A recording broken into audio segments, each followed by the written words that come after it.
একটা চিৎকার, কিন্তু মা বুঝতেই পারেননি সেটা ছিল নিজের মেয়ের শেষ চিৎকার। পল্লবীতে ছোট্ট শিশু রামিসা, মাত্র বয়স 7 বছর, সকাল স্কুলে যাওয়ার প্রস্তুতি নিচ্ছিল। মা তাকে বলছিল দাঁত ব্রাশ করতে, ড্রেস পরতে।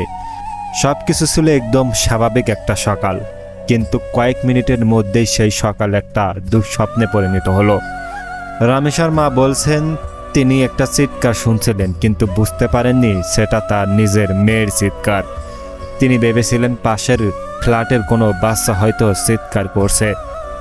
এই জায়গাটাই আমাকে সবচেয়ে বেশি নাড়া দিয়েছে। একজন মা নিজের মেয়ের এত কাছে থেকেও বুঝতে পারেননি, কারণ কেউ কখনো কল্পনাও করে না নিজের বাসায় এমন ভয়ঙ্কর কিছু হতে পারে।